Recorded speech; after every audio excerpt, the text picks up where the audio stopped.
de capital. Como sabemos, el CAPEX es el capital. Entonces, si uno se fija, uno dice, ¿cómo genero en las clínicas más cirugías sin tener que poner más camas? Eso sería escalabilidad. Mientras que el crecimiento implica, pongamos 10 camas más para poder tener más egresos. Esta función es lineal, ¿verdad? ¿Por qué? Porque tú tienes una inversión en infraestructura, en capital, y por lo tanto, cada paciente ha generado un incremento de los costos de capital. Pero cuando hablamos de escalar, estamos hablando de incrementar los egresos hospitalarios, por ejemplo, sin necesidad de incorporar más camas. Por lo tanto, hay más ingresos con el mismo nivel de inversión. Y de esto va toda la innovación en el modelo de negocio. Y por eso es que cuando hablamos de las clínicas, estamos hablando de desvincularnos mediante, por ejemplo, el llamado Hub and Spoke. Ya vamos a ver. El Hub and Spoke es una forma de red que acá la podemos ver dentro del... quiero ver si tenemos pero aquí, pero, vamos a ver. Sí, creo que no. Ya. Aquí, en el dibujito justo que está al lado de las clínicas, vemos un nodo central y alrededor una serie de puntitos que interactúan con este punto grande. Un hub spot no es otra cosa que una red que tiene un nodo y establecimientos satélites. Y de hecho, si nosotros nos ponemos a pensar en la en el Perú, hoy día, por ejemplo, el modelo Aviva está haciendo este tipo de redes. Tiene una clínica y sus centros médicos, ¿ok? Este modelo también fue el que tuvo internacional cuando nacieron con los medicentros. Entonces, lo que tú tienes es centros satélites que pueden hacer derivación hacia el nodo central. ¿Y por qué esto es escalable? Porque claro, si uno dice que hacer una torre de camas puede costar 50 millones de dólares, hacer centros médicos puede costar solo 7, pero generan un incremento de las atenciones. De la mano tengo que añadir algún proceso de identificación del cuello de botella. Y en las clínicas, el cuello de botella usualmente suelen ser las camas. Un quirófano rinde tanto como disponibilidad de camas tengas. ¿Ok?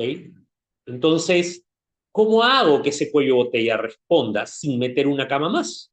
Bueno, tenemos modelos de negocios en los cuales el paciente no se interna 2 días antes, sino se interna 12 horas antes, sale a los 2 días y continúa su hospitalización en casa, de tal manera que esa cama produce más de lo que producía antes. Este es otra forma de desvincular, por lo tanto, el ingreso del CAPEX, porque voy a tener más ingresos por el aumento de pacientes, pero no he puesto una cama más. A través de la eficiencia de procesos, que es el Lean, uno identifica, está a la par de que hace un proceso de identificación de cuello de botella, los eventos del proceso, las actividades del proceso que generan el valor para las personas y actúa haciendo eficiente esos valores. Ese es el Lean, ¿verdad? Otro modelo interesante que ha aparecido en Estados Unidos y que tiene muchísimo crecimiento es el modelo Direct Primary Care, ¿no? O cuidados primarios directos. Los modelos de negocio no son más o menos conocidos y el modelo de salud ha sido un modelo en el que hay, digamos, venta y pago, ¿ok? Y cuando se trabaja con aseguradoras o con algún otro proveedor corporativo, tienes una suerte de crédito. ¿Okay? Tú atiendes hoy y facturas para que te paguen en 90 días. El Direct Primary Care es un proceso de suscripción. ¿Qué ocurre? Los consumidores han cambiado hoy día, ya no son aquellas personas a las que tú les dices qué debes hacer. Son consumidores informados, bien o mal a veces, y son consumidores que están eh, además dispuestos a, a gastar, y de hecho gastan en Perú cerca de 444 soles al año como gasto bolsillo, y además están conectados. Y por lo tanto ya no son los pacientes a los que tú les puedes hacer esperar 2 horas en la sala de espera, porque en esas 2 horas en las que en las que los pones en sala de espera, entran al celular, te cancelan la cita y consiguen cita con la competencia. El modelo Direct Primary Care ha sido un modelo que ha sido implementado en Estados Unidos con cierto éxito, tiene mucho crecimiento, y se trata de eliminar al intermediario. Hoy todos vivimos en un modelo de seguros. Bueno, estos establecimientos de salud, todos de primer nivel de atención,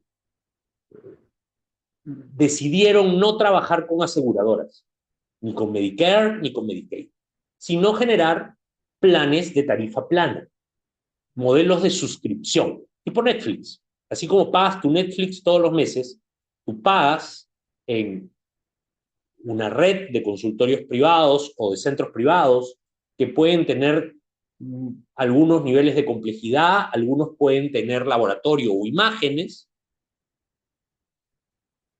pero todos están en el nivel primario, usualmente te cubren vacunas, cubren consultas y han generado muchísimas ventajas al sistema y han eliminado a las aseguradoras como intermediarias. Entonces, es un modelo muy interesante que permite un crecimiento mayor porque eliminas las auditorías, las glosas, el proceso de facturación y lo reduces a un proceso de cobro directo, de tarifa plana.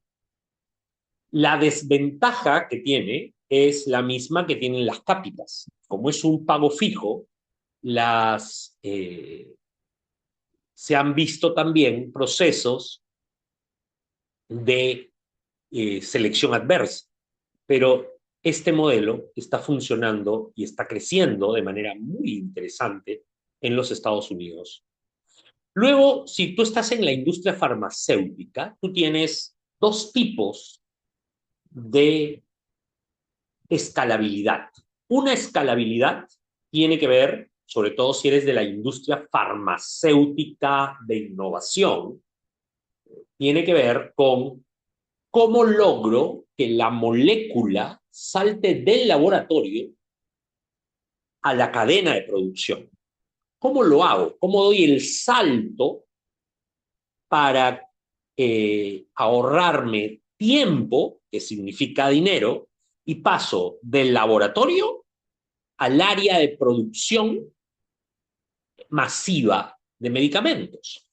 Y aquí han aparecido elementos de uso de inteligencia artificial y de uso de robótica para eh, mejorar y agilizar los procesos de ingreso a la cadena productiva. Pero por otro lado, hay otro tipo de escalabilidad, que es la escalabilidad comercial, puramente comercial.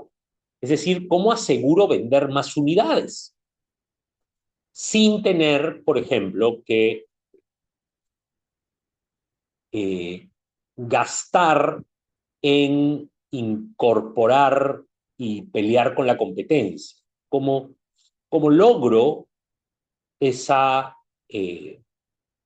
alinear un fármaco que es caro a, a que sea vendido en la cantidad suficiente. Y esto ocurre con los famosos mecanismos basados en valor, que ya se encuentran en el sistema nacional a través de la ley de contratación pública o la ley de contratación estatal que se aprobó el año pasado y se reglamentó. Ya existen los famosos mecanismos diferenciados de adquisición, que en otros lados se llaman los AAA o los Value-Based Procurement, ¿no? Las compras basadas en valor.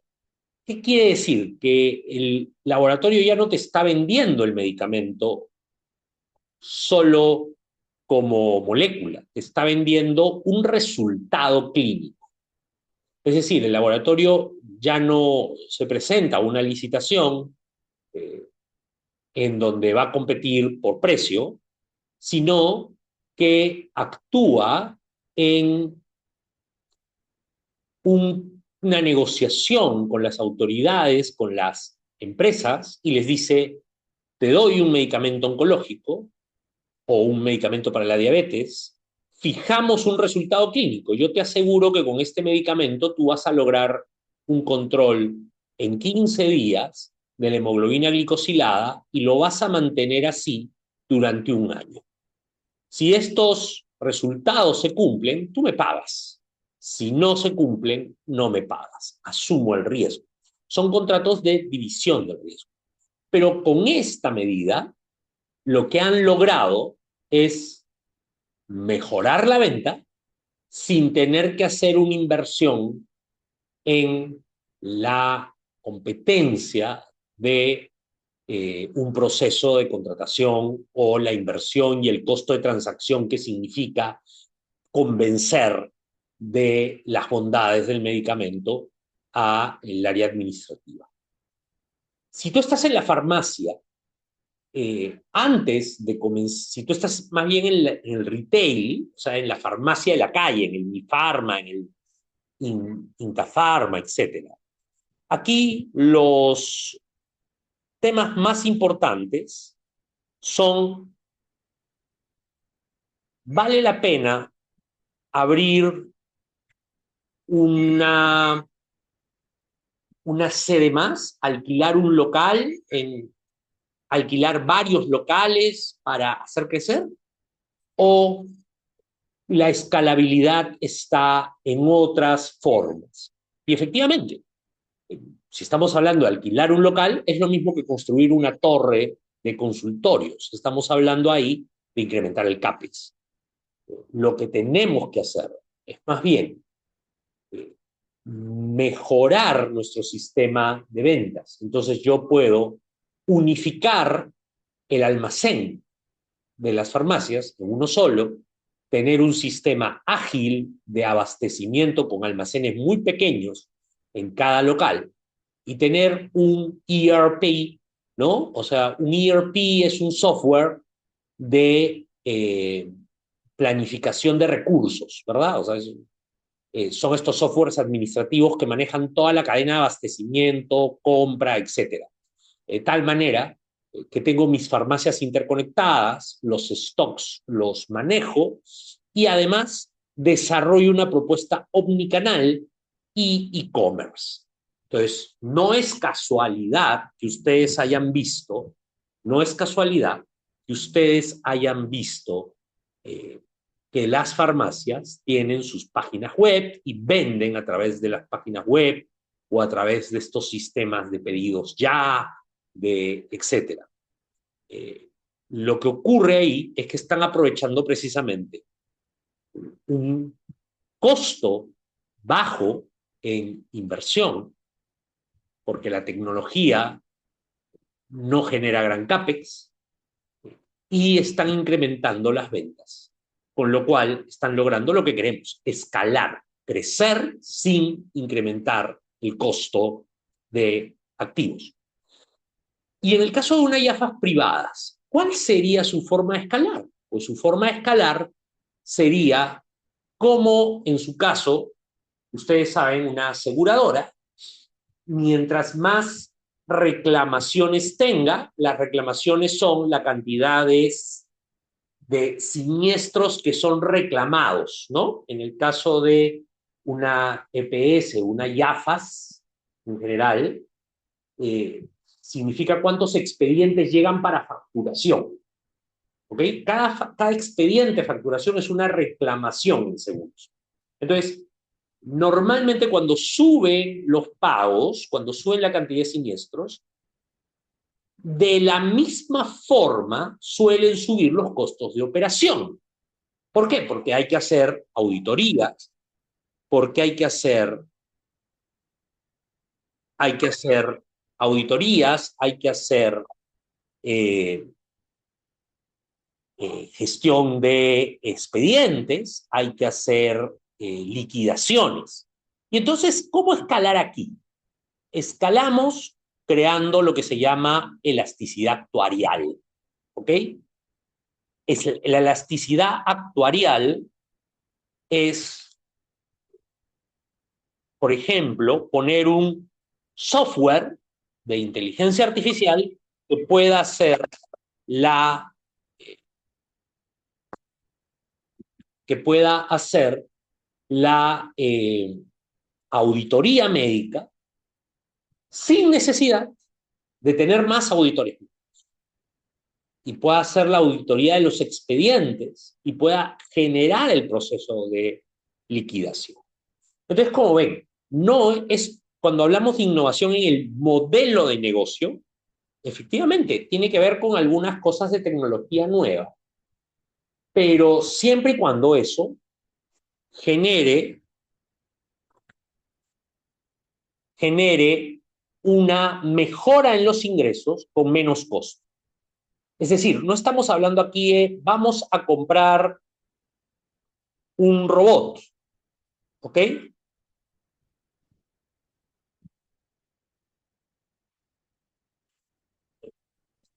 Porque eso podría ser CAPEX, infraestructura.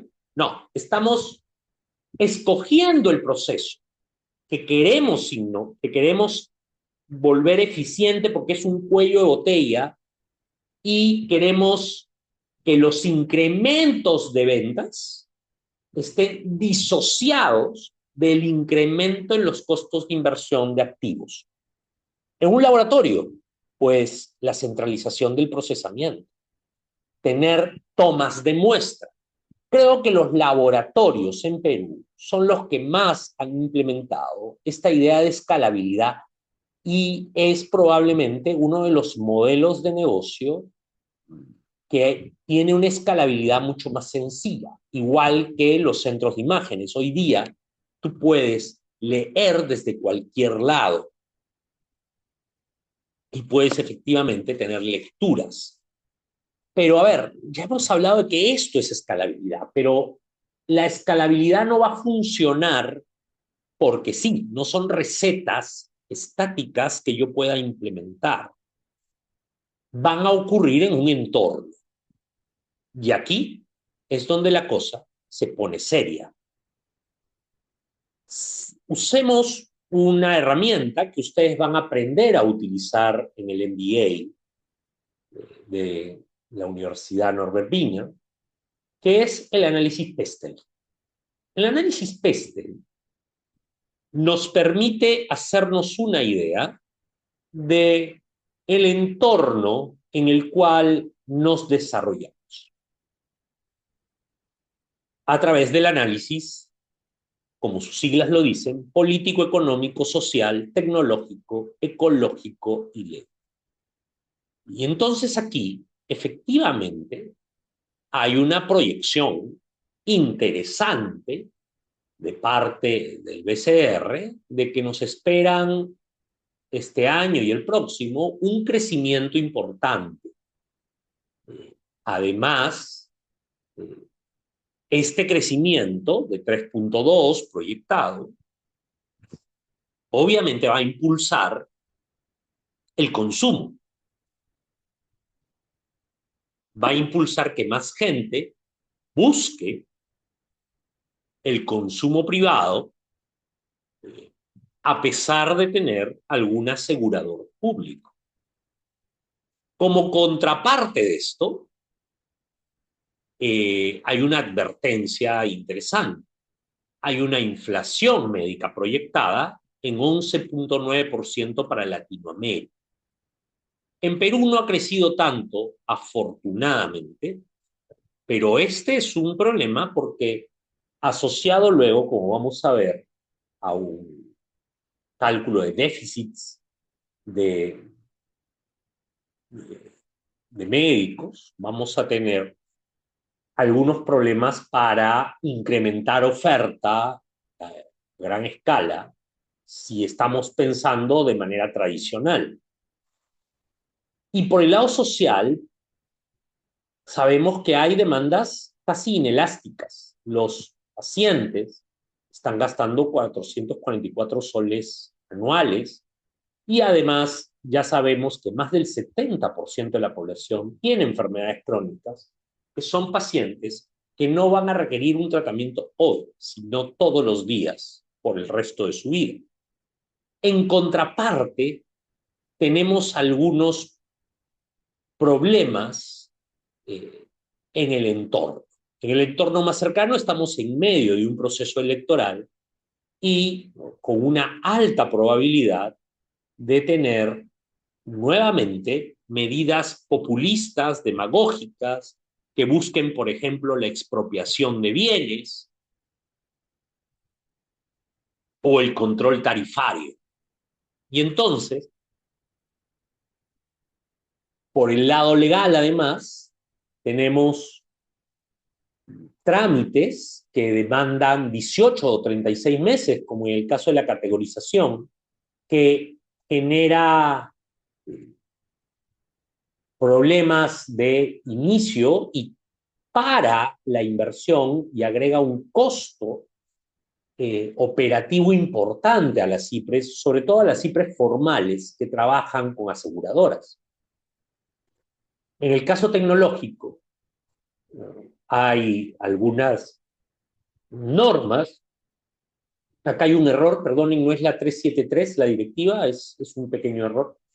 Pero hay una directiva del sistema de historias clínicas electrónicas que ha sido postergado un año más, pero que exige que acredites los sistemas de historia clínica que usas. Cuando esta prohibición debería venir del lado, cuando esta obligación, perdón, debería venir del lado de los proveedores de sistemas. Y obviamente hay una presión corporativa a cuidar el ambiente, a manejar residuos biocontaminados y a tener una gestión ecoamigable y sostenible. Entonces, un gerente que ve esto, en lo primero que tendría que pensar, dado las actitudes, es necesito crecer, necesito captar a estas personas que van a estar buscando más servicios que el año pasado. Pero necesito hacerlo sin darle al Estado la oportunidad de que me embargue la cama, el tomógrafo o el resonador. Entonces, ¿cómo crezco sin montar un edificio, verdad? O sea, si yo monto el edificio, estoy asumiendo el riesgo de que me lo puedan embargar alguna persona que no crea pues en el libre mercado, ¿no? ¿Cómo aseguro que esta inversión sea algo que no me puedan embargar? Pues puede ser un intangible como la telemedicina o un modelo de suscripción o, por ejemplo, hoy que tenemos algunos marcos legales así, ¿por qué no adscribir los consultorios de enfermeras a las clínicas? Hacernos nuestra red, pero de repente no una red en la que yo ponga el capital, sino una red de médicos que pueden derivar hacia mi establecimiento y hospitalizar en mi establecimiento. De hecho, esto era una práctica que se usaba en las clínicas más tradicionales. El, la cortesía, médicos que podían eh, hospitalizar hasta ahora pacientes que captan en sus consultorios. Entonces es una muy buena forma de escalar, porque tú no has puesto un sol en ese consultorio, pero ya tienes un consultorio más que te está enviando pacientes. De la mano con el análisis PESTEL está el análisis de las 5 fuerzas de Porter, otra herramienta importantísima para nosotros como gerentes, que nos dicen cómo se va a ver el mercado pronto. Y aquí hay un problema. Vamos a enfrentarnos a un océano rojo. Y esto es importante, porque el proceso de innovación y de crecimiento tecnológico, el envejecimiento poblacional, ha generado nuevos modelos de negocio. Y estos nuevos modelos de negocio, obviamente, se convierten en amenaza de sustitutos. Entonces tenemos sustitutos muy altos. Ya tenemos un modelo de médicos que trabajan con cadenas de farmacia atendiendo con un costo menor al que tienen las clínicas tradicionales. Y tienen además el modelo de hospitalización a domicilio, que permite a las personas hospitalizarse en su casa, el mejor lugar para. Entonces, este ecosistema obviamente tiene un retorno mucho mayor del que tiene la operación tradicional. Y por lo tanto, genera una preocupación muy alta. Por otro lado, si miramos, tenemos un poder de compradores también muy alto. El crecimiento de los pacientes está dándose a nivel de gasto bolsillo, pero entonces ahí la modalidad de los seguros no funciona adecuadamente. Si tú te vas a Puente Piedra, Los Olivos, inclusive a provincias, las personas pagan de su bolsillo, prefieren pagar de su bolsillo que tener un seguro en un determinado nivel de intervención. Cuando esto se vuelve más costoso, obviamente, ya recurren a su seguro público u otro. Entonces, tenemos en el poder de los compradores también un cambio importante, sobre todo por la tecnología que permite para aquellos que ya están tecnológicamente, lo que expliqué hace un momento como ejemplo.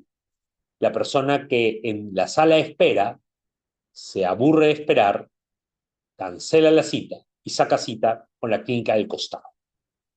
Y entonces tenemos nuevos entrantes, porque al haber sustitutos de lo que hacemos, también hay nuevos entrantes, nuevas propuestas y además un poder de proveedores alto. No tenemos tantos médicos como queremos, no tenemos tantas enfermeras como necesitamos.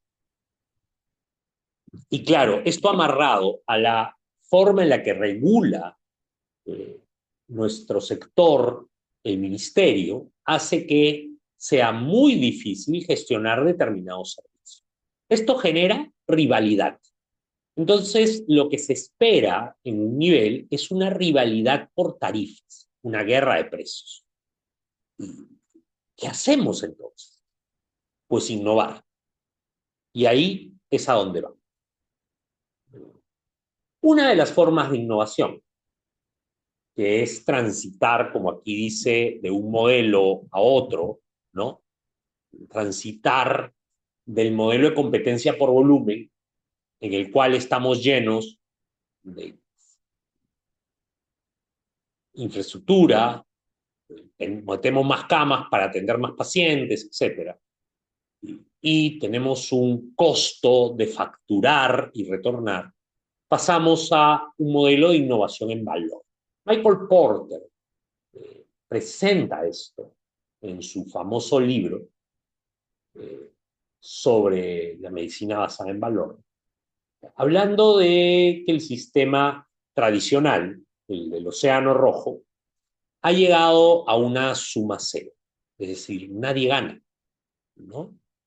En cambio, en el caso de Porter, él plantea una serie de estrategias donde ya no nos centramos en el volumen, sino en los resultados.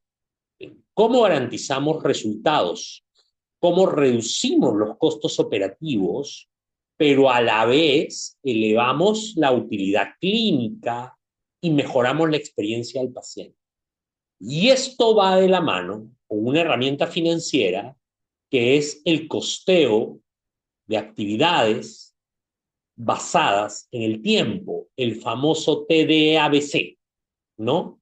Es decir, ya no es solo el ABC tradicional, el costeo ABC tradicional, sino el costeo TDABC, que es un costeo que permite saber cuánto estamos gastando por minuto en cada actividad que estamos haciendo dentro de la cadena de valor. Y siguiendo esto, logramos pues tener un mejor performance y un mejor desarrollo de nuestros resultados. Esto construido sobre, a diferencia de un hospital masivo, ¿no?, un ecosistema digital, medicina predictiva y la interacción permanente con los pacientes. Un modelo peruano, digamos, de esto ha sido el modelo ESANA de hibridación, que hacen consultas domiciliarias, ¿verdad? Un modelo híbrido, tienen hospital en casa, tienen médicos a domicilio a través de Doctor Más, etcétera, y han incrementado casi 300.000 pacientes sin meter un solo consultorio adicional, con un CAPEX menor, ¿ok? Pero además el cambio de modelo no solo se refiere a cambiar la forma de atender en un ecosistema, digamos, digital, virtual, etcétera, sino también escoger un nicho. Entonces, hoy que la gente vive más, ha nacido, por ejemplo, tenemos el caso de Fontan Life.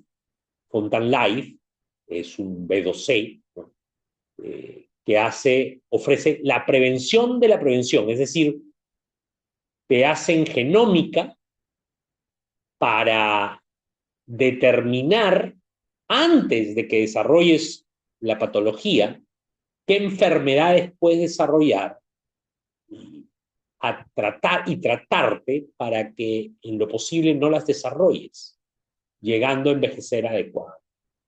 O tenemos, por ejemplo, Terapia Celular Perú. Terapia Celular Perú ha liderado los tratamientos regenerativos. Entonces es un mercado interesante, el mercado del wellness. Entonces,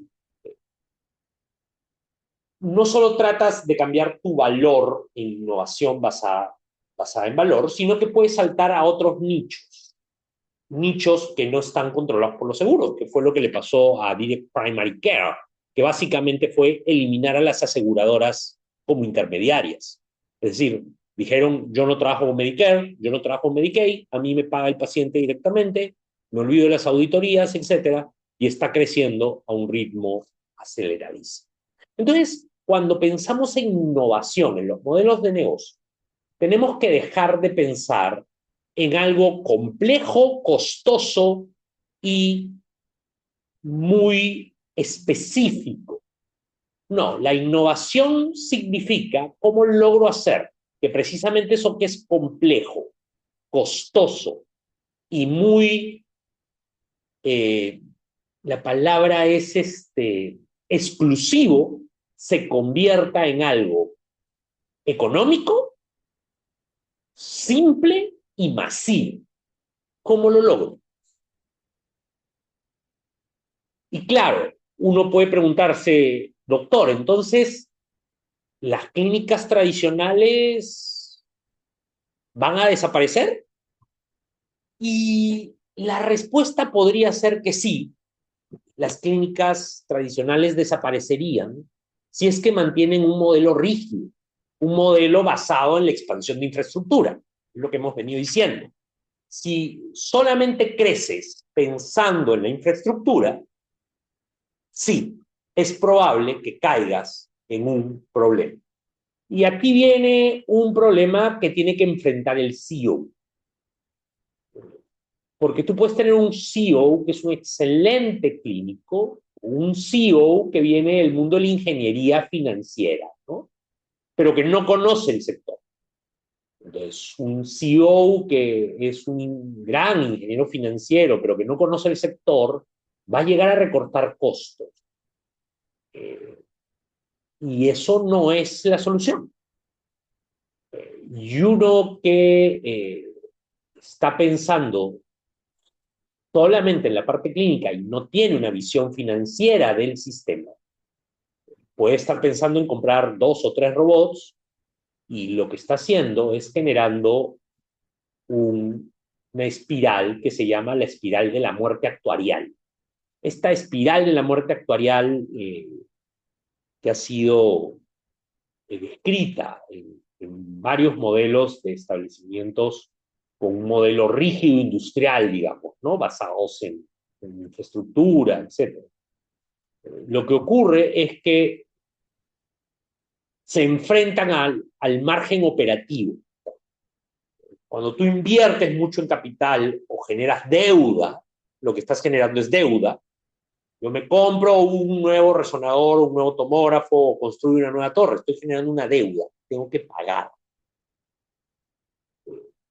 Esto genera una presión financiera para que tú manejes el margen operativo, lo que te obliga a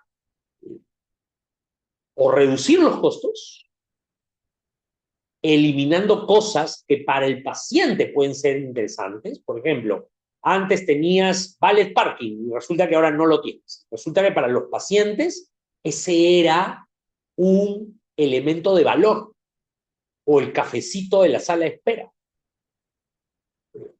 Y por el contrario, la otra forma también es que le traslada los costos al paciente. Pues claro, subes las tarifas.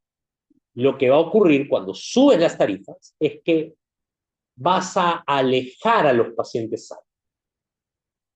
Y estos pacientes que ven que la consulta en otro lado cuesta 15 soles y la medicina les sale más barata, pues van a escoger ese sistema a tu sistema porque les estás trasladando un costo que no deberías trasladarle porque tomaste una decisión que no tenía un elemento de valor muy importante. Y esto obviamente genera una contracción de pacientes y el punto final de esta espiral es una pérdida de levita y en algunos casos la insolvencia. Entonces, ¿pero esto es algo que siempre va a ocurrir? No, no, si no, no estaríamos hablando de innovación en los modelos de negocio. Esto solamente pasa si es que las clínicas no cambian su modelo a un modelo de escalabilidad. Si se mantienen en un modelo solo de crecimiento, un modelo rígido, muy amarrado al CAPEX, ahí sí. Esto ya ha pasado en otros lugares y va a ocurrir.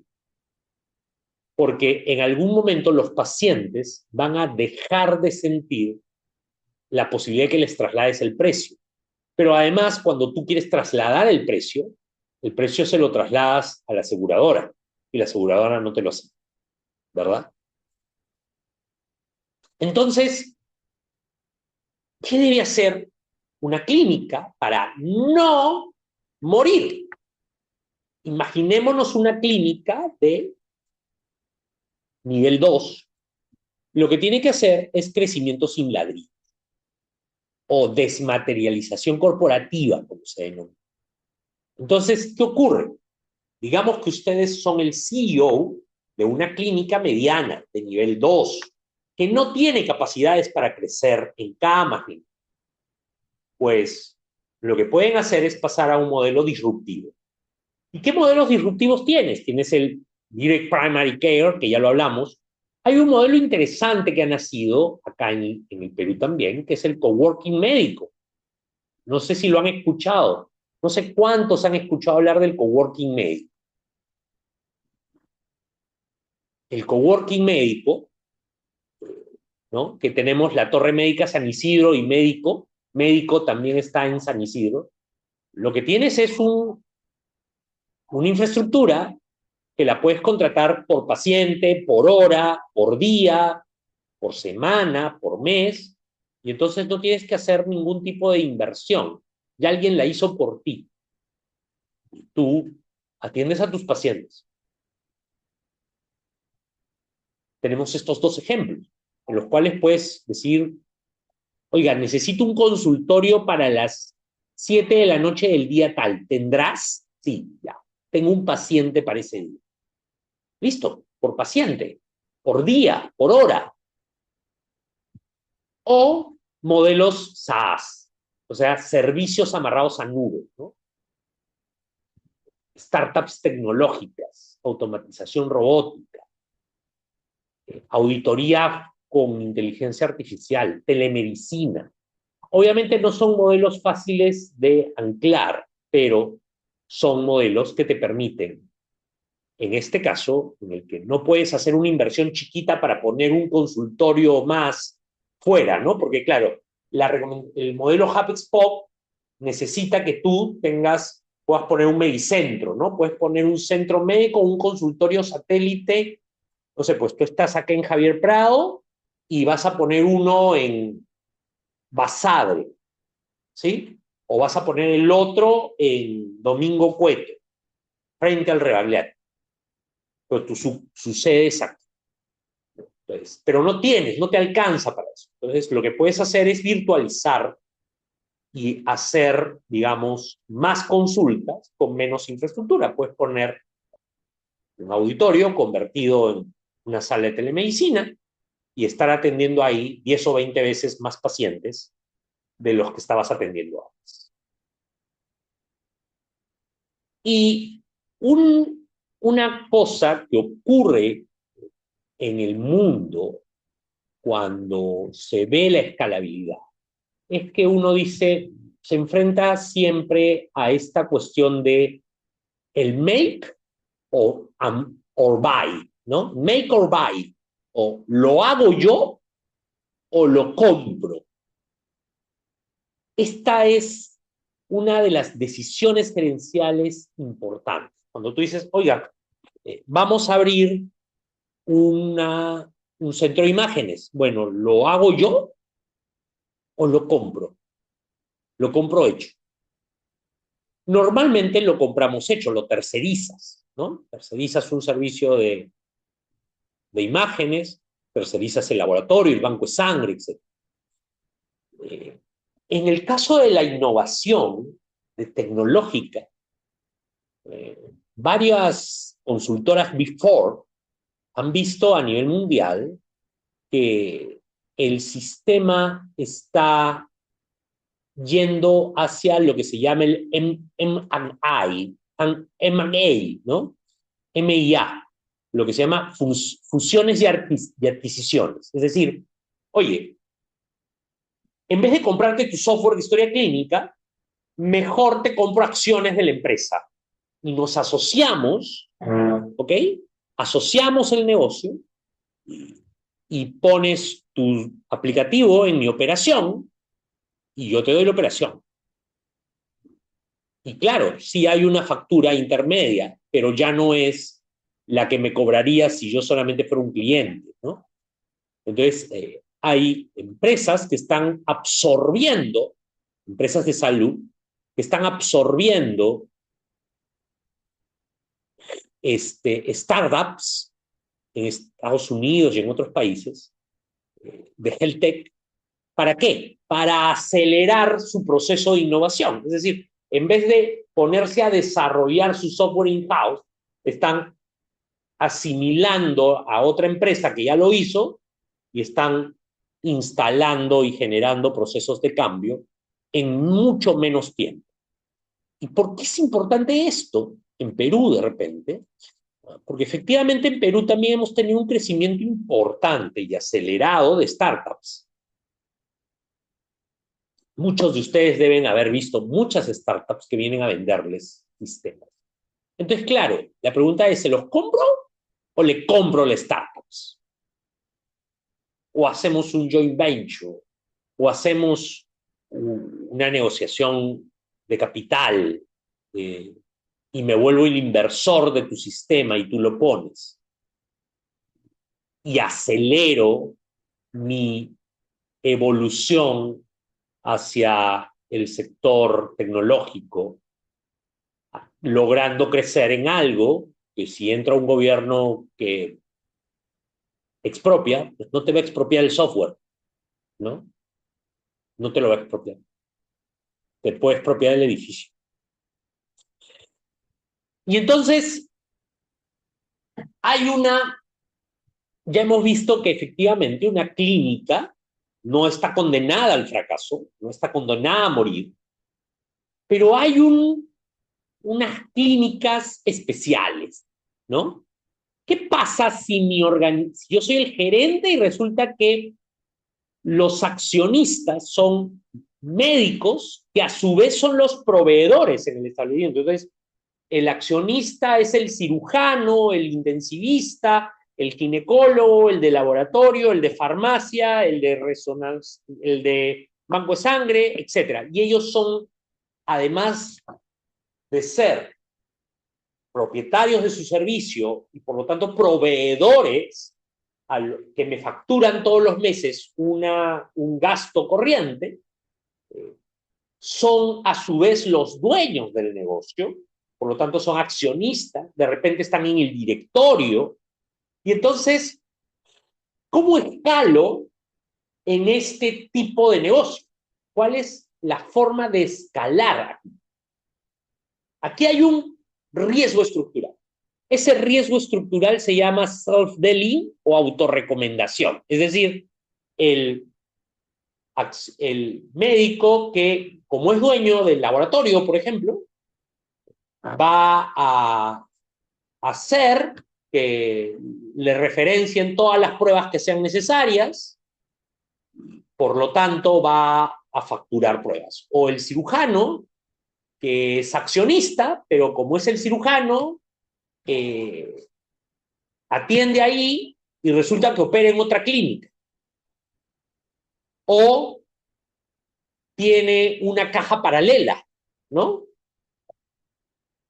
Y factura pacientes en su consultorio que no pasan por la caja de la clínica. Entonces, ¿cómo puedo lograr escalar? E inclusive, si yo quiero, por ejemplo, buscar inversión, quiero que un fondo de inversión me dé capital, o un banco, o un tiburón de inversión, ¿cómo logro superar esto? Pues la solución es que antes de la escalabilidad tenemos que pensar en el gobierno corporativo. Porque de hecho, ya sea un inversionista externo o un banco, van a ver mi gobierno corporativo y van a evaluar qué tan sostenible soy por el gobierno corporativo. ¿Cómo evito el self-dealing? Pues a través de gobierno corporativo. Y este gobierno corporativo tiene tres patas, que las vemos aquí. Uno, directores independientes. Que los accionistas, que además son proveedores, no gobiernen el total del directorio. Tienen que haber directores independientes en un número suficiente como para proteger el derecho de los propios inversionistas y de los propios accionistas. Porque si tú eres accionista, tú esperas cada año recibir utilidades. Cuando eres proveedor, tú esperas cada mes recibir un cheque. Entonces, ahí hay un conflicto de intereses, ¿ok? Hay un claro conflicto de interés y hay un claro desalineamiento y no hay forma de trabajar en ese ecosistema en un modelo de agencia, que es el que debe imperar en el sector salud. Trabajar un modelo de agencia a través del cual tú alineas los objetivos de los prestadores a los objetivos de los accionistas y socios, que a su vez son los objetivos de los clientes. Y entonces, el director independiente es una primera pata de esta mesa. La siguiente pata es separar roles. Una cosa es la chequera y otra cosa es la banca.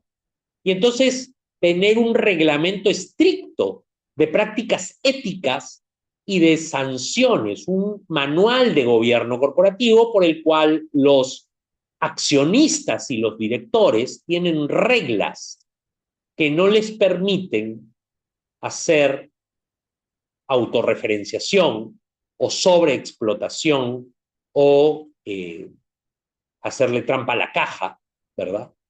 Y, por lo tanto, reciben sanciones acordadas si es que vulneran estos principios. Y el tercer elemento no es la democracia, es la dictadura. Necesitas un dictador. Estas empresas necesitan un CEO con un poder absoluto, profesionalizado, de alta gerencia, con conocimiento suficiente del sector y que tenga mucho poder para determinar lo que se hace y efectivamente sancionar las conductas equivocadas. De esa manera, este CEO responde a los accionistas como cualquier CEO y al directorio, pero no está preso de la presión de cualquier accionista. O sea, no puede ser accionista o empresa familiar, podría ser, ¿no? En las empresas familiares uno de los graves riesgos es que se use la empresa familiar como una cajita, ¿no? De la familia. Entonces, el gerente general debe estar en la capacidad de decirle no a los accionistas, no a los directores, cuando se piden cosas que están por fuera del manual de buen gobierno y de las normas que han establecido. Luego de esto, de implementar un sistema de buen gobierno, comenzamos con la escalabilidad. Es imposible escalar en este tipo de negocios si es que no tenemos buen gobierno corporativo. Y con esto llegamos al final prácticamente. Yo agradezco que me hayan seguido hasta aquí. Y vamos a ver, porque comenzamos esta historia diciendo, ustedes son el CEO de una clínica. Pero, bueno, digamos que se graduaron del MBA y entonces tienen dos destinos. Si quieren estar en el sector salud, digamos, cualquiera que esté. Pueden ustedes ser el CEO incumbente. Como saben, el incumbente es la empresa que ya es antigua. O sea, ustedes pueden ser el nuevo CEO de una empresa antigua, de una clínica que tiene 30, 40 años en el mercado. ¿Ok? Perfecto. Pero también pueden ser el CEO de una nueva empresa o la posibilidad de que ustedes generen una nueva empresa. Es decir, ustedes pueden estar en ambos lados. Ustedes pueden ser el que está haciendo el análisis de las 5 fuerzas de Porter o ustedes pueden ser el nuevo entrante. ¿Ok? Y entonces su perspectiva de innovación y de escalamiento va a ser diferente. Porque si están en el incumbente, ¿no? Ustedes van a pensar en un momento en un modelo híbrido, es decir, en un modelo en el cual yo mantengo mi operación física, pero tengo una operación domiciliaria. Tengo un fuerte componente de telemedicina. Afilio consultorios de enfermeras o de médicos particulares. No he gastado nada de capital, solo los he afiliado, ¿ok? Para que puedan traer a sus pacientes. O me meto a un a un DPC. Y entonces lo que hago es una maximización de el uso de los equipos y blindo mi evita, ¿no? Entonces, mi ciclo es ese. En cambio, si yo fuera el CEO que va a crear una nueva empresa, yo ya llego a un momento, en este 2026, en el cual tenemos mucho de tecnología que podemos utilizar. Y entonces, en vez de conseguirme un local, yo hago todo virtual. Y entonces puedo poner mi consultorio en un coworking, ¿ok? Y a partir de ese coworking, invierto en wearables, ¿no? O sea, en smartwatch, ¿no? Interesantes, en dispositivos para casa y monitorizo a mis pacientes con eso, atiendo con telemedicina y por lo tanto mi CAPEX es muy bajo, pero mi producción de ingresos es muy alta. Y además puedo estar en segmentos que hoy no están regulados completamente, lo que me permite un mayor nivel de movilidad, digamos, o de variabilidad en la forma en la que actúo. Y finalmente puedo buscar modelos de suscripción, no necesariamente como el DPC, pero sí puedo usar una suscripción que no termina siendo una IAFAS necesariamente. Y me evito estar preso de los procesos de facturación de las aseguradoras y de la asfixia regulatoria. Entonces, tenemos la capacidad de ponernos en ambos lados y desde ambos lados, como ustedes ven, escalar significa cosas diferentes. Entonces, en conclusión, para irnos en la ruta opuesta a la fragilidad privada, lo primero que tendríamos que pensar es que el primer pilar es pensar menos en el ladrillo y más en la expansión virtual, generar ecosistemas digitales para eso y obviamente buscar un mercado o un modelo que me permita un océano azul y no pelear por precios en un mercado muy pequeño y de repente saturado.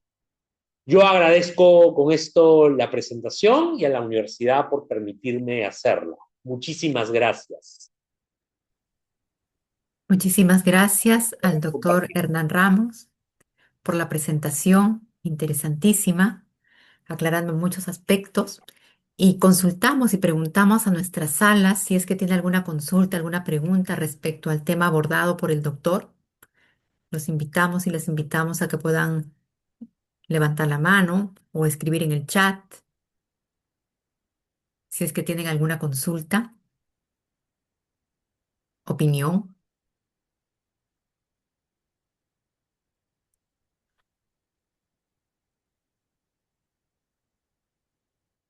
Muy bien.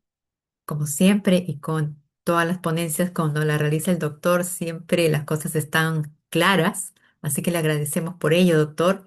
Y ahora voy a dar el pase a la señorita Luz Guamán, la asesora de esta maestría en gestión administrativa de la salud, para que pueda brindarnos información sobre la maestría. Bienvenida, Luz. Doctora, ¿cómo está? Buenas noches, muchas gracias. Al doctor Ramos también le agradecemos la excelente ponencia como siempre. Permítanme un segundo para poder compartir información importante para los participantes que nos acompañan esta noche acerca de nuestra convocatoria de la unidad de posgrado de la Universidad Norbert Wiener sobre nuestro MBA en salud que se encuentra ya en convocatoria.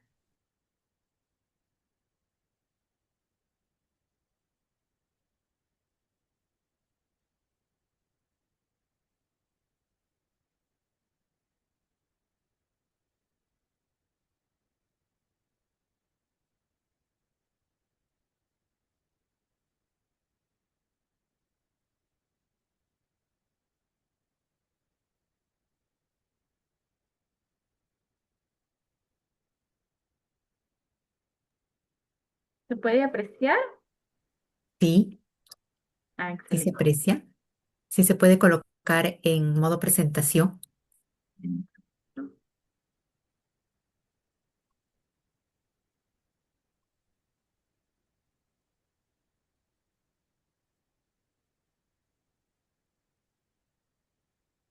Esta noche queremos invitarlos a participar de nuestro MBA en Salud. El MBA en Salud es un programa que tiene en primer lugar una excelente plana docente. Nuestro docente emblemático es quien nos ha expuesto esta noche toda su experiencia, su formación, ¿no? Tanto a nivel nacional como en el extranjero. Es uno de nuestros docentes más queridos del programa, el doctor Hernán Ramos, que nos ha traído toda su experiencia. Como bien comentó la doctora Mesarina, actualmente ocupa un cargo importante. Las clínicas más importantes del país han confiado la dirección y el rumbo, ¿no?, de la Asociación de Clínicas Particulares del Perú con él, y es justamente gracias a su excelente formación profesional.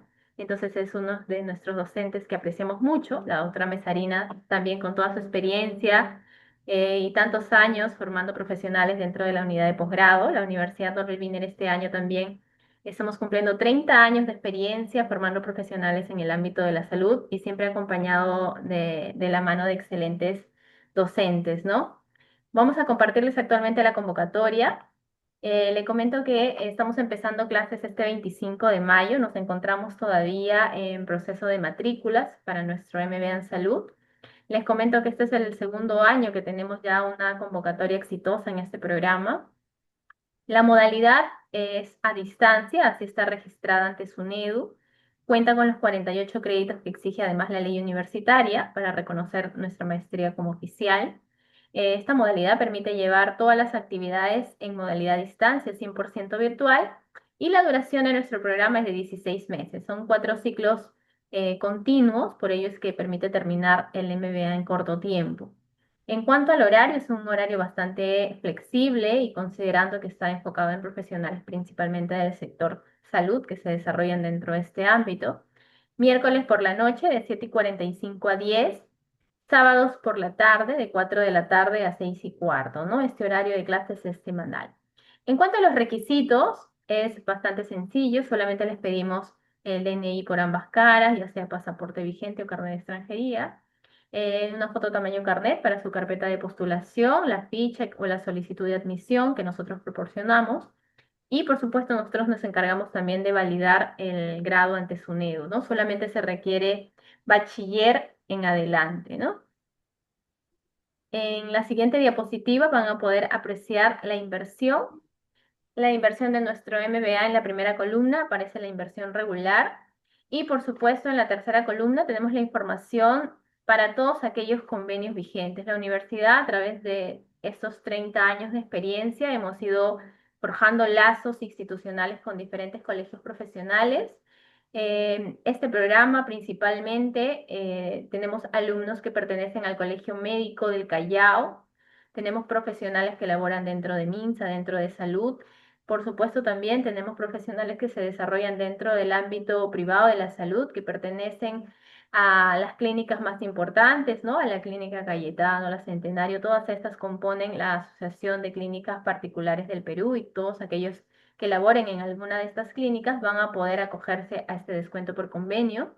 También tenemos convenio con el Colegio de Enfermeros, con el Colegio Químico Farmacéutico, con el Colegio Odontológico, con el Colegio de Obstetras, con el Colegio de Nutricionistas y Tecnólogos Médicos del Perú, ¿no? Para mencionarles los principales. La admisión o inscripción son 300 soles, que es un pago por única vez. Luego tenemos la matrícula. La matrícula se paga cada inicio de ciclo, y en esta oportunidad estamos exonerando la matrícula del cuarto ciclo. Solamente se va a pagar matrícula en el primero, en el segundo y en el tercero. La cuota regular es 1.206, pero con el 20% de descuento para todos nuestros convenios vigentes, la cuota queda en 965, y actualmente le hemos sumado un beneficio adicional que es el financiamiento sin intereses. Este es un financiamiento que nos permite fraccionar su cronograma de pagos ya no en 16, sino en 20 meses, con cuotas para nuestros convenios vigentes de 772 sin ningún recargo de interés, permitiéndoles la flexibilidad de adelantar cuotas en cualquier momento o al finalizar la maestría. Y por supuesto también tenemos un descuento especial para todos nuestros egresados, ya sea de pregrado o posgrado. Tienen un 30% de descuento con cuotas mensuales de 844 y también pueden acogerse al financiamiento sin intereses en 20 meses con cuotas de 676. Esta es una excelente oportunidad para que puedan seguir formándose profesionalmente, para que puedan abrir nuevos campos, ¿no? De donde los profesionales puedan desarrollarse ya a nivel empresarial incluso. Entonces los invitamos a participar. Mi nombre es Luz Guamán, yo soy la asesora a cargo del programa y voy a estar encantada de poder atender todas sus consultas, todas sus dudas, invitarlos a participar. La doctora Rosa Mesarina es quien también nos acompaña actualmente en la coordinación de este programa, así que ella siempre nos las va a poder ayudar en el camino que cursen llevando su MBA en salud. Doctora Mesarina, muchas gracias por su tiempo. En la siguiente pantalla va a estar apareciendo mi número de contacto también para que puedan dejarnos cualquier consulta, cualquier duda que puedan tener. Mi nombre es Luz Guamán y quedo atenta para ayudarlos en cualquier consulta. Muchas gracias, doctora Mesarina. Muchas gracias a ti, Luz, por la claridad que has tenido al explicar todos los pasos, los diferentes convenios que tenemos, las facilidades que se están brindando en esta oportunidad. Entonces, es un tema muy atractivo para quienes deseamos seguir avanzando en este campo académico con un MBA. Tenemos en el chat un mensaje de David, ¿sí? Que indica que desea hacer una pregunta. Eh, David Nolasco, ¿deseas hacer una consulta? Puedes hacerlo por audio o si deseas escribirlo en el chat. Si deseas, puedes activar tu micro.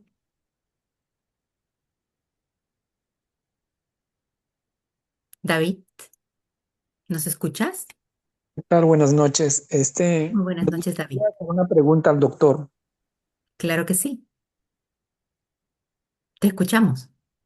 Eh, eh, Habló por qué las tarifas de los médicos es muy baja en las clínicas, ya sea en el ámbito quirúrgico o o en el ámbito médico. ¿Por qué no hay un sistema de regulación que valoran más el trabajo del médico? A ver, el trabajo del médico no es que no se valore, eh, pero en efecto, a ver, las tarifas tendríamos que saber, no sé en cuánto estarán, porque esto varía de clínica a clínica. Existen clínicas donde hay tarifas altas y además los médicos facturan por fuera de la factura de la clínica. Existe, digamos, la modalidad tradicional, que es donde se factura luego como parte del procedimiento, dependiendo de cómo haya pactado. Hay algunos que pactan porcentaje, otros pactan por factor, etcétera. Eh, y ahí va a depender también de si la tarifa de la clínica se ha movido o no, ¿no? Aquí uno de los factores que tenemos es que, dependiendo de si la clínica trabaja con seguros o no, se fijan también tarifas. Como explicaba, un problema que describe Porter también es que las aseguradoras determinan tu precio. Entonces, la negociación con la aseguradora puede ser difícil y puede no aceptar un incremento tarifario. Clínicas que en promedio han modificado sus tarifas cada 5 años, 6 años, y hay otras que no han modificado tarifas hace muchos años. Entonces, va a depender mucho de en qué clínica o con qué modelo de facturación se trabaja. Yo propicio un modelo de facturación, un modelo de trabajo más bien basado en valor. Cuando tú hablas de medicina basada en valor, eh, en realidad estás pasando a otra forma de facturación que no es por volumen y por lo tanto los costos que tienes que pagar, el margen operativo no presiona tanto. Podría haber espacio a una mejora tarifaria, pero en general es la explicación. Mm, ok. Doctor, una consulta, cuando usted habla de toda la sostenibilidad de las clínicas, ¿qué hablamos de qué clase de gente? ¿De clase A, B, C o D? Cualquier organización. En cualquier organización, no importa si tienes un consultorio pequeño. Porque cuando uno trabaja en provincia, o sea, las clínicas, obviamente los costos son muy bajos a comparación de las clínicas que están en Lima, y el procedimiento, la operación es lo mismo, A ver, ¿no? a ver, cuando hablo de sostenibilidad financiera, me refiero a que eh, tu flujo de caja, permita que sobrevivas, ¿ok? Entonces, tú no creas, bueno, depende del tipo de negocio también, igual que en cualquier otro negocio, digamos, existen negocios de subsistencia, es decir, existe gente que hace práctica privada, eh, muy pequeña, digamos, abre su consultorio para completar, digamos, ingresos, ¿ok? Entonces, no le preocupa mucho si el próximo año sigue haciendo consultorio. Si él cobrara más en otro lado, seguramente cerraría su consultorio o su servicio, ¿ok? No estamos hablando de ese tipo de negocio. No estamos hablando de los negocios que son negocios de subsistencia, que abren en tanto consiguen algo mejor.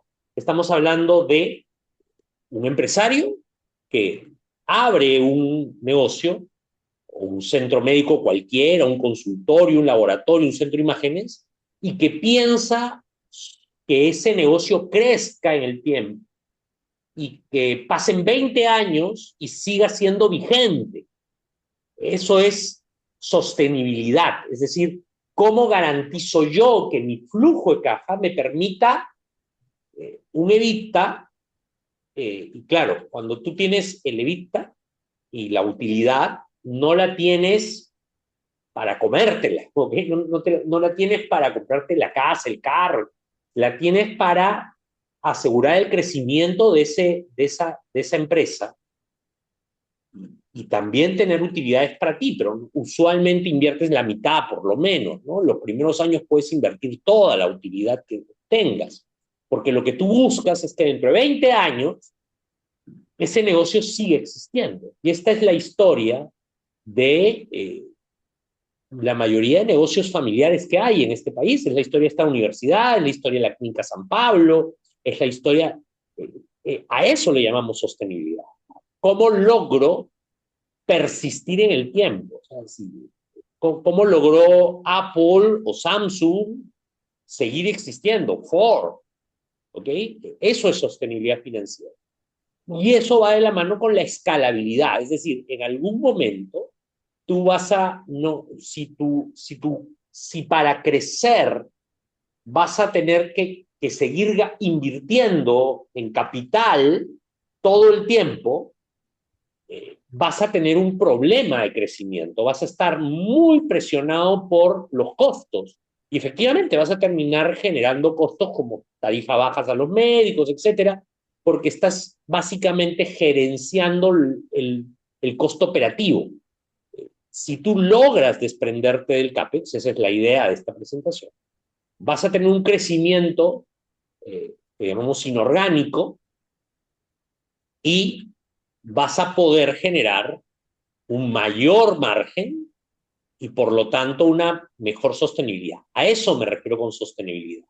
¿Cómo persisten? Los empresarios no se hacen para tener un negocio que dure un año. Los empresarios quieren un negocio que herede su familia, ¿ok? Y que sigue existiendo después de ellos.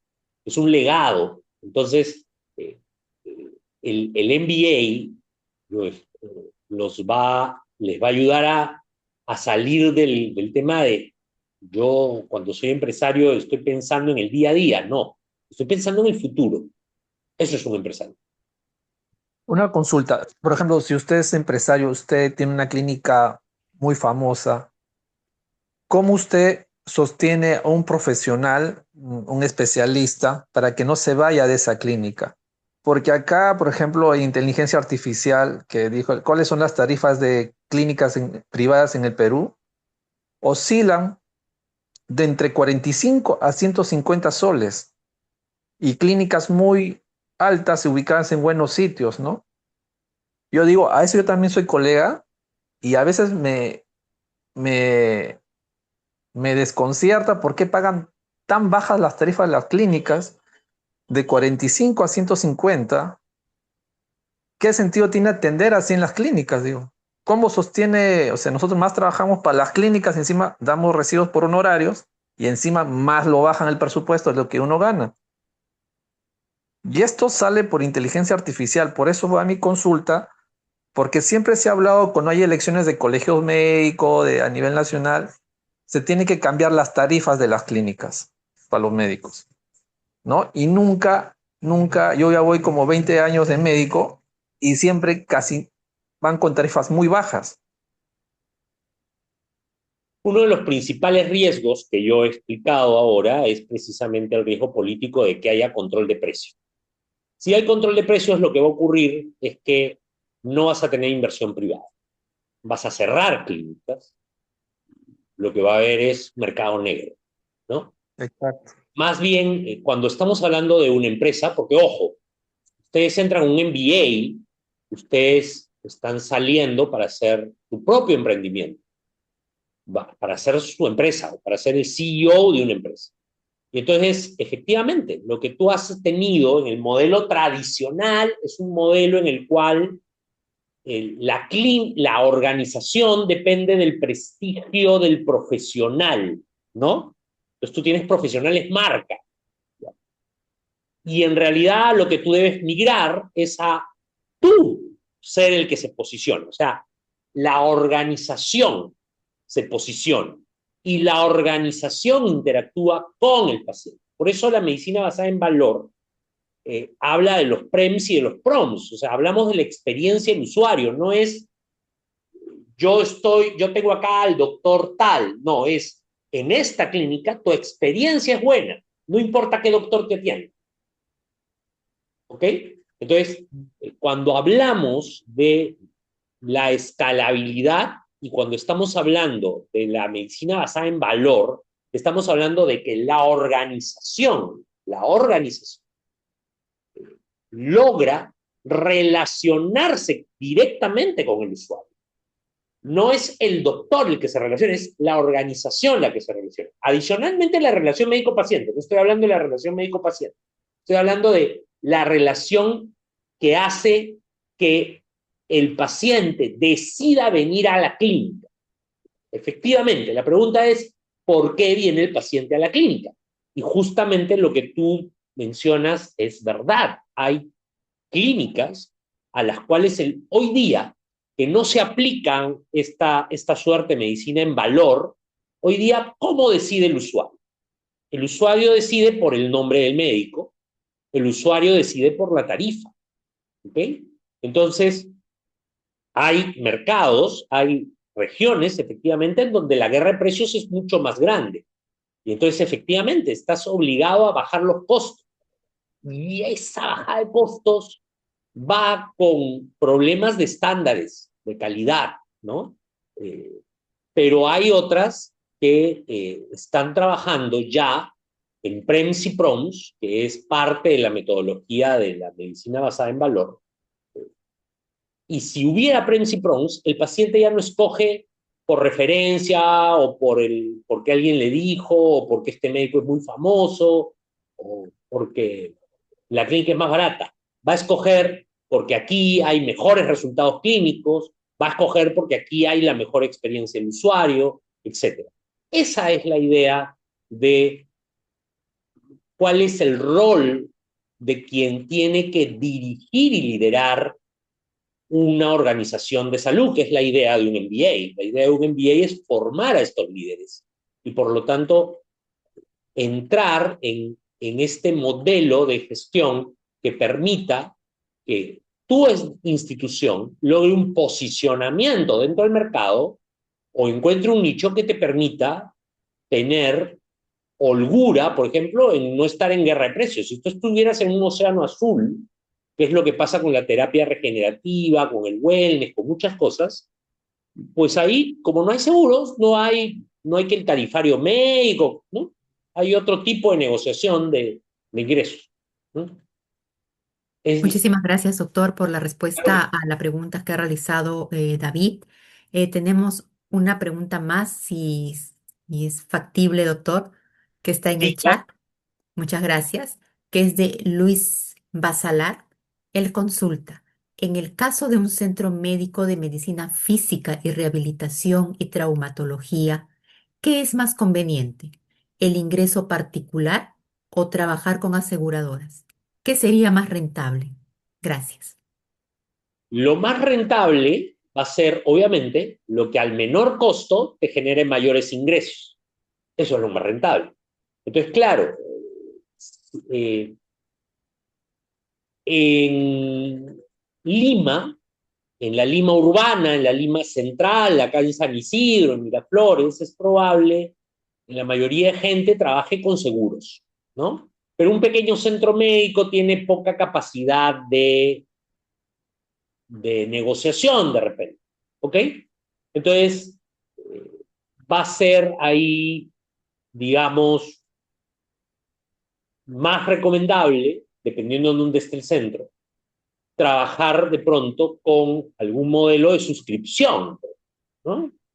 Como el que hemos descrito, un modelo de suscripción. Pagas, no sé, 300 soles al mes y tienes derecho a tantas cosas, ¿no? A consultas ilimitadas, a terapias, a curaciones, a sesiones, de hecho, como paquetes de Netflix, ¿ok? Ese es el modelo Direct Primary Care. Eh, si tú estás en unas regiones, hay regiones en donde la gente, a pesar de que tiene seguros y a pesar de que hay clínicas grandes, la gente prefiere ir a pagar de bolsillo. ¿Por qué? Digamos, por lo que acabamos de discutir, calidad, prestigio del médico, resultados, tiempos de espera, oportunidad. Tú tienes que encontrar tu océano azul en esto.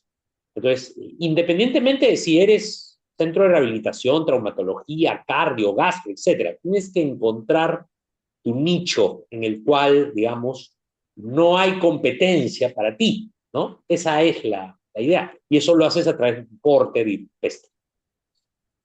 Muchísimas gracias, doctor, por la respuesta. Ya no teníamos en el chat más preguntas. Bueno, por mi parte, agradecerle nuevamente e invitar también bueno, Luis le está agradeciendo, doctor, por medio del chat. Muchísimas Gracias, gracias, doctor. gracias David también. Ok, muy bien. Entonces, Luz, no sé si puedes colocar nuevamente tus datos en la pantalla para que las personas que deseen ingresar a este mundo del MBA se comuniquen contigo y les puedas brindar la información, ¿no?